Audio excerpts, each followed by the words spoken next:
滋賀大学データサイエンス学部4回生の西村奈々香です。同じく経済学部3回生の手動蓮です。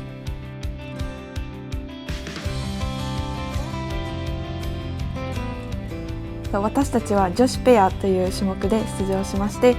全日本選手権では準優勝、そしてインカレでは優勝することができました。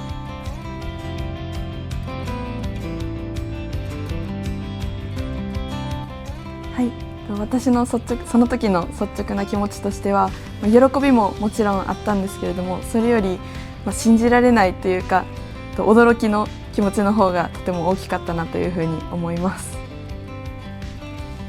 私は優勝した時に正直ほっとしたなという気持ちが大きかったです。というのも、やはり全日本選手権で準優勝したりして OB であったり周りの方に期待していただくことがあって、それが少しプレッシャーになっていた部分もあったのと、組んでいた西村が4回生で最後のレースということで先輩をいい結果で送り出したいという思いがあったので、優勝できた時はほっとしました。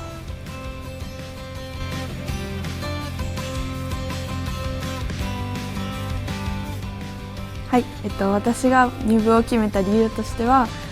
朝6時台から練習してるっていうところで私の生活リズムに合っていたっていうのと、あとは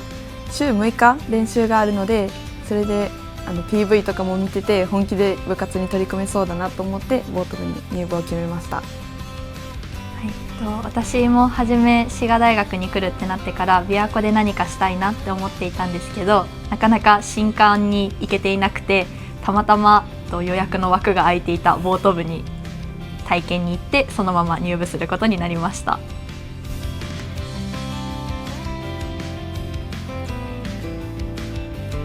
私たちは週に6日朝6時30分から約2時間練習を行っています。練習内容といたしましては、主に水上でボートを漕ぐ練習をしています。琵琶湖に出られる日は琵琶湖で漕いだり、天候によって琵琶湖に出られない日は水路、お堀で練習をしています。さらに天候が悪く外での練習が難しい日は、陸上でボートの練習ができるローイングエルゴというマシンを使って練習を行っています。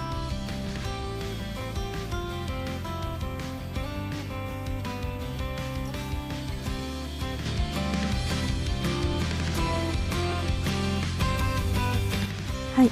私たちはペアという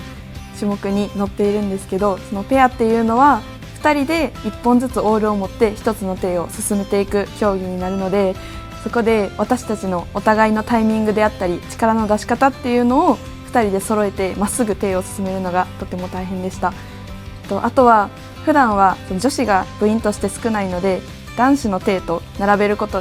琵琶湖で練習することが多いので、力の出し方とかそういうのが、負荷が高くてとても大変でした。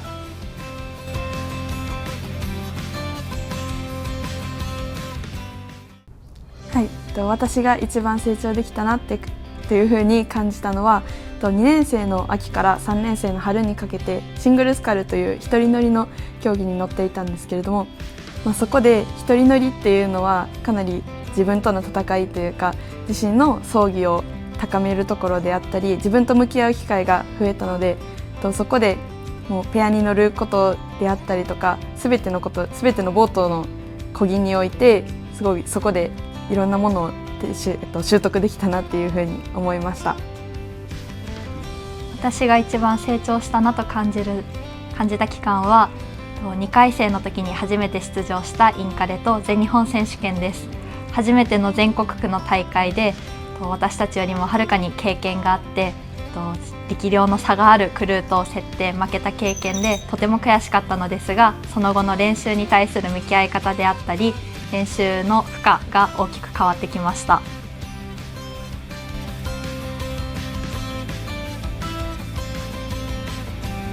私が思うボートの魅力は、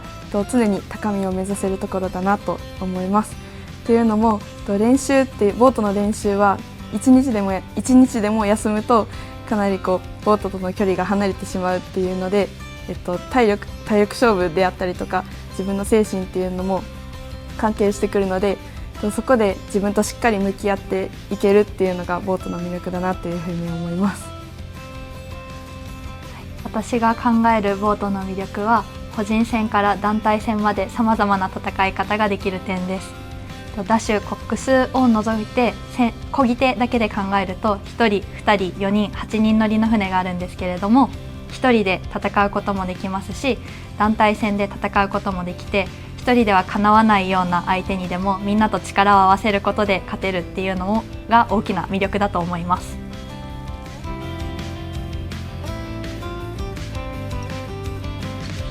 はい、ボート競技っていうのはその大学から競技を始める人が多くて、それも高校では文化部であったり、文化部の人も運動部の人も、もう体力に自信がない人も一から始めて日本一を目指せる競技だと思うので、ぜひどんな方でも興味があればボート部を覗いてくれればなと思います。